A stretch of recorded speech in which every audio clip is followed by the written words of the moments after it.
என் family ஆகிய உங்களுக்கு இந்த வீடியோவை கொண்டு வருவதற்கு ரொம்பவே ஹாப்பியாக ஃபீல் பண்ணுறேன். இந்த வீடியோவில் முக்கியமான கிளிப்ஸை என்ட்ரன்ஸ்லேயே வச்சுருக்கேன். அதனால் நீங்கள் ஆரம்பத்திலேயே ஒரு அழகான அனுபவத்தை அனுபவிக்கலாம். வாங்க லங்காவி ஐலாண்டுக்கு போவோம். வாங்க ஸ்டார்ட் செய்வோம் நம்முடைய ஐலாண்ட் ஹோப்பிங் அட்வென்ச்சரை. இதுதான் pregnant maiden, eagle feeding, crocodile island, லேக்கோட என்ட்ரன்ஸ். இந்த லங்காவி பயணம் இந்த ஜெட்டியிலேருந்து தான் தொடங்குனுச்சு. இந்த ஜெட்டியோட பேர் தெலுக் பார் ஜெட்டி.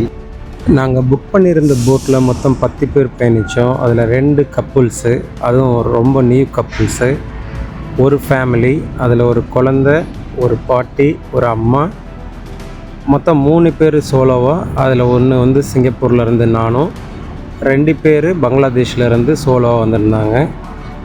நாங்கள் இந்த போட்டில் பயணிக்கிறதுக்காக வேண்டி ஒரு பிரிட்ஜ் இருக்குது இந்த தெலுக் பார் ஜெட்டியில், அது வழியாக தான் போயிட்டு இருந்தோம்.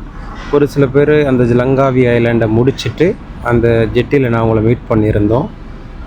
இந்த போட்டில் ஏறுறதுக்காக வேண்டி பாலத்துக்கு கீழே இறங்கணும். அந்த பாலம் ரொம்ப குறுகலாக இருக்கிறதால கொஞ்சம் ஜாக்கிரதையாக தான் இறங்கணும். நீங்கள் இறங்கும்போது கொஞ்சம் ஜாக்கிரதையாக இறங்குங்க.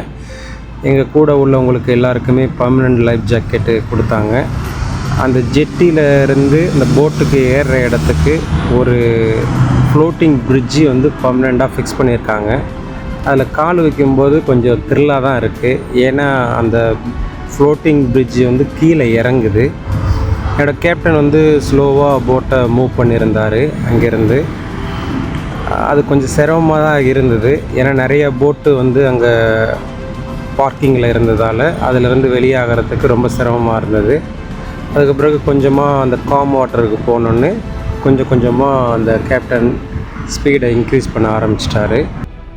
அந்த காற்று, சீயோட ஸ்ப்ரே, ஓப்பன் வியூவை பார்க்கும்போது அப்படியே ரெஃப்ரெஷ் ஃபீல் இருந்துச்சு.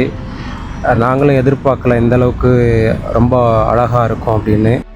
வழியில் போயிட்டு இருக்கும்போதே ஒரு ஜெட் போட்டு ரிப்பேர் ஆகி எங்கள்கிட்ட உதவி கேட்டாங்க. நான் அவங்களோட நண்பர்கள் இருக்கிற இடத்துக்கு போயிட்டு செக் பண்ணி பார்த்தோம். ஆனால் அவங்க யாரும் இல்லை. நாங்கள் திரும்பி வந்து அவங்கள்ட்ட செய்தி சொன்னதுக்கு பிறகு தூரத்துலேருந்து ஒருத்தர் அவங்களுக்கு உதவி செய்கிறதுக்காக ரொம்ப வேகமாக வந்தார். அதை பார்க்குறதுக்கு ஜெட் என்ன இவ்வளோ வேகத்தில் வருது அப்படின்னு சொல்லிட்டு ஒரே ஆச்சரியமாக தான் இருந்தது.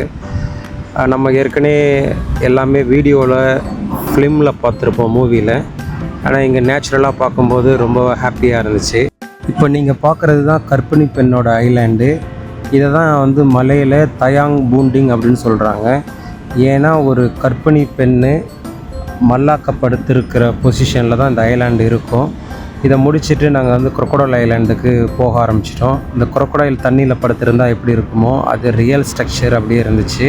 வீடியோ ஃபோட்டோ எடுக்கிறதுக்கு நல்ல இடமா அங்கே இருந்தது. செலமா ஜெட்டிக்கு ரீச் ஆகிட்டோம். கடல் பாசி அதில் படிஞ்சதால் கலரே கரை படிஞ்சது மாதிரி இருந்தது. அது பார்க்குறதுக்கு கொஞ்சம் ஆக்வர்டாக தான் இருந்தது. அதுக்கு பிறகு அதிலேருந்து நாங்கள் மேலே ஏறி போயிட்டோம். கேப்டனும் எங்களை விட்டுட்டு அவர் ஆங்கர் போட போயிட்டார். அந்த பாலத்து வழியாக தான் நாங்கள் அந்த ஜியோ பார்க்குக்கு போகிறதுக்காக எல்லோரும் இறங்கி அது வழியாக போயிட்டு இருந்தோம். அந்த வியூவும் ரொம்ப நல்லா இருந்துச்சு. அந்த நியூ கப்புல்லாம் அங்கே ஃபோட்டோ எடுத்துகிட்டு இருந்தாங்க. பார்க்குறதுக்கே ரொம்ப அழகாக இருந்தது. அந்த கடற்கரை ஓரமாக நிறையா கூழாங்கல் மாதிரி நிறையா இருந்தது. அது பார்க்குறதுக்கு கொஞ்சம் புதுமையாகவும் இருந்தது.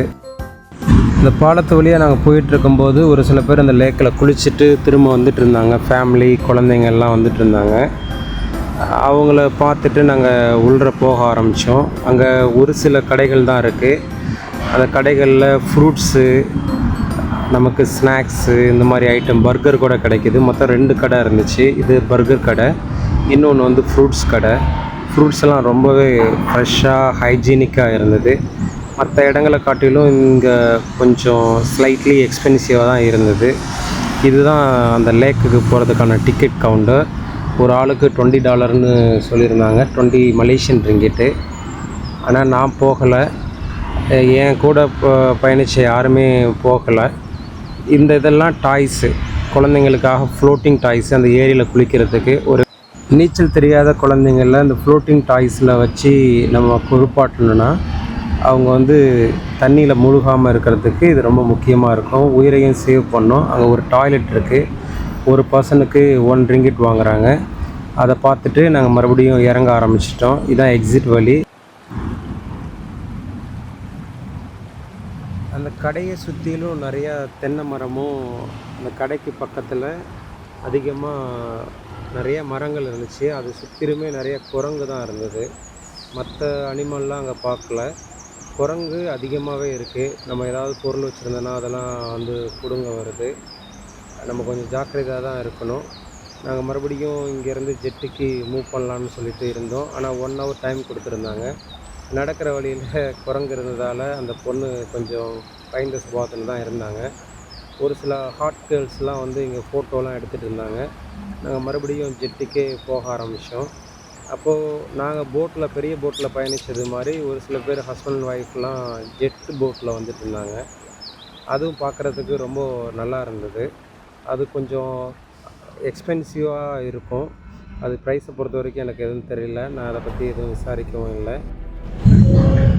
சின்ன ஜெட் போட்டு எல்லாமே அந்த பூங்கா கிட்டவே போய் நிறுத்திக்கிட்டாங்க. அங்கேருந்து அவங்க இறங்கி அந்த பாலத்து வழியாக அந்த ஃபாரஸ்ட்டுக்கு போக ஆரம்பிச்சிட்டாங்க. ஆனால் எங்களுக்குன்னு ஜெட்டிக்கிட்ட தான் நிறுத்தி நாங்களும் கொஞ்சம் தூரம் நடந்து வர வேண்டியதாக இருந்துச்சு. ஒரு ஸ்பீட் போட்டு ரொம்ப ஸ்பீடாக ஜெட்டிக்கு வந்துட்டு இருந்துச்சு. இதுதான் வெயிட்டிங் ஏரியா. ஒரு வேளை அவங்க சொன்ன டயத்தோடு நம்ம முன்னாடியே ஏர்லியராக வந்துட்டோன்னா வெயிட்டிங் ஹாலில் நம்ம வெயிட் பண்ணிகிட்டு இருக்க வேண்டியதுதான். கேப்டன் எல்லாரையும் கேதர் பண்ணது பிறகு சொல்லுவார், நம்ம போட்டில் போய் ஏறிக்க வேண்டியதான்.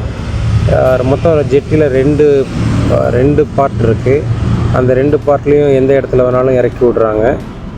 ஆளுங்களையும் ஏற்றுறதுக்கு ஆரம்பிக்கிறாங்க. ஒரு ஸ்பீட் போட்டு ஜெட்டியை நோக்கி தண்ணியை கிழிச்சிட்டு வந்துச்சு. அது நம்ம போட்டில் அந்த எக்ஸ்பீரியன்ஸ் நம்ம அதிலே இருந்தாலும் நமக்கு அது மற்ற போட்டை பார்க்கும்போது தான் நமக்கு நல்ல எக்ஸ்பீரியன்ஸ் கிடைக்கிது. நம்ம போட்டில் இருக்கும்போது நம்மளால் அந்தளவுக்கு ஃபீல் பண்ண முடியல. நான் லேக்குக்கு போகாதால் நான் சீக்கிரமாகவே ஜெட்டிக்கு வந்துட்டேன். அதனால் இங்கே வந்துட்டு தான் ஒரு சில வியூலாம் நான் எடுத்துகிட்டு இருந்தேன். அதில் ஒரு சில பேர்லாம் ஜெட் போட்டில் வந்துட்டு இருந்தார். இவர் கூட என்னை வந்து கேட்டார், நீங்கள் எப்போ இதில் போய் வர போகிறீங்க, அங்கேயே வீடியோ எடுக்கிறதுக்கு பதிலாக அதை ட்ரை பண்ணுங்கள் அப்படின்னு சொன்னார். நான் அடுத்த முறை ட்ரை பண்ணுறேன் அப்படின்னு சொல்லியிருந்தேன். இதில் போகும்போது நமக்கும் ஜாலியாக தான் இருக்கும். ஆனால் குறைஞ்சபட்சம் 1 ஹவருக்கு 400 ரிங்கிட்டாவது இருக்கும் அப்படின்னு நினைக்கிறேன். இதை நான் ஆல்ரெடி போர்டில் பார்த்தேன். அங்கேருந்து நாங்கள் கிளம்ப ஆரம்பிச்சிட்டோம். தண்ணியை கிழிச்சிட்டு போகிற வேகம்லாம் பார்க்கும்போது நமக்கே புதுசாக இருக்குது. ஏற்கனவே இந்த மாதிரி ஏரியெல்லாம் இந்தளவுக்கு பயணித்ததில்லை. இதான் முதல் முறை ஏரியில் இந்தளவுக்கு ஸ்பீடாக போகிறது.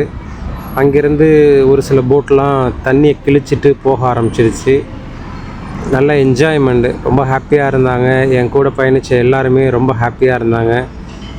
35 ரிங்கிட்டு இந்த ட்ரிப்புக்கு வாங்கினாங்க. ஆனால் நல்ல ஒர்த்தபுளான இது தான். அதுக்கு அடுத்தது நம்ம இதை முடித்தோன்னு அதுக்கு அடுத்தது முக்கியமாக இன்னொரு இடத்துக்கு போக ஆரம்பிச்சிட்டோம். இந்த கடலில் இடையில நிறைய மலைகள் இருந்துச்சு. இந்த மலைகள்லாம் ரொம்ப சின்னதாகவும் ராக் மாதிரி பெரிய பெரிய பாறைகளை உள்ளடக்கி இருந்தது. அந்த இடத்துல எங்களோட கேப்டன் கொஞ்சம் விளக்கமாக சொல்லிட்டு இருந்தார். இப்போ அதுக்கு அடுத்தது நம்ம பார்க்குறது தான் ஈகிள் ஃபீடிங். கேப்டன் அந்த ஈகிளுக்கெல்லாம் ஃபீடு கொடுத்தாரு. அது அப்படியே கொஞ்சம் கொஞ்சமாக பறக்க ஆரம்பிச்சிது. நம்ம பக்கத்துலேயே அந்த ஃபீடை எடுக்கும்போது நம்ம சின்ன வயசில் இந்த மாதிரி கழுகு ஃபீடை எடுக்கிறத பார்த்துருப்போம். இப்போ சமீப காலமாக நம்ம ஊர்லலாம் இந்த மாதிரி கழுகை பார்க்குறதில்ல அதிகபட்சமாக. எப்போயாவது படையல் நேரங்களிலோ இல்லை திருவிழாக்கள் நேரங்களில் தான் அந்த கழுகை பார்க்குறோம். ஆனால் இங்கே அதிகமாகவே நம்மளால் பார்க்க முடியுது. இதை அடுத்து நம்ம ஒயிட் சாண்ட் பீச்சுக்கு போக ஆரம்பிச்சிட்டோம். கேப்டன் கொஞ்சம் ப்ரெட்டு கொடுத்தாரு. அதை நான் கொஞ்சம் கட் பண்ணி மீனுக்கு போடும்போது மீன் ரொம்ப ஹங்க்ரியாக இருந்தது மாதிரி அதிகமாக எடுத்துக்கிச்சு. மீன்லாம் நிறையா இருந்தது. ஆனால் யாரும் அங்கே பிடிக்கல. ஒரு சில பேர் விளையாடுறதுக்காக வேண்டி கொஞ்சம் எக்ஸைட்மெண்ட் காமிச்சாங்க. மீன்லாம் நீங்களே பார்க்கலாம் எவ்வளோ மீன் இருக்குதுன்னு சொல்லிட்டு. ஆனால் இதில் ஒரு சில வகையான மீன்கள் தான் நம்ம பார்க்க முடியுது. இதெல்லாம் பார் சம்மந்தப்பட்ட மீன்களாக இருக்கும் அப்படின்னு நினைக்கிறேன். யாரும் ஆனால் வலைகள் வச்சோ இல்லை தூண்டில் வச்சோ பிடிக்கிறதில்ல. நாங்கள் திரும்பி வரும்போது மட்டும் எங்களோட கேப்டன்லாம் தூண்டியில் மீன் பிடிச்சிட்டு இருந்தாங்க. இங்கேயும் ஒரு ஃப்ளோட்டிங் பிரிட்ஜ் இருந்தது. அதை கடந்து தான் போயிருந்தோம். உள்ள ஒரே ஒரு ஷாப்பு இருந்தது. அதில் அந்த தேங்காய் எல்லாமே ஒரு பெரிய ஐஸ் பாக்ஸில் நல்ல ஐஸை கொட்டி அதில் தேங்காவை ஃபில் பண்ணி வச்சுருந்தாங்க. சரியான கூலிங்கு. ஒரு 15 ரிங்கிட் வாங்கிட்டாங்க. இங்கே நிறைய பேர் ஊஞ்சல் ஆடிக்கிட்டு ரொம்ப ஜாலியாக இருந்தாங்க. ஒரு மும்பையை சேர்ந்த ஒரு அப்பாவும் தன்னோட பொண்ணு தான் ஊஞ்சல் ஆடிக்கிட்டு இருக்கு. அப்பா கேமரா எடுத்துகிட்டு இருக்காரு. அவரோட காலகட்டங்களில் இந்த மாதிரி விஷயங்களை பார்க்கும்போது ரொம்ப ஹாப்பியாக ஃபீல் பண்ணதா பிறகு நாங்கள் வண்டியில் போகும்போது ஃபீட்பேக் கொடுத்தாரு.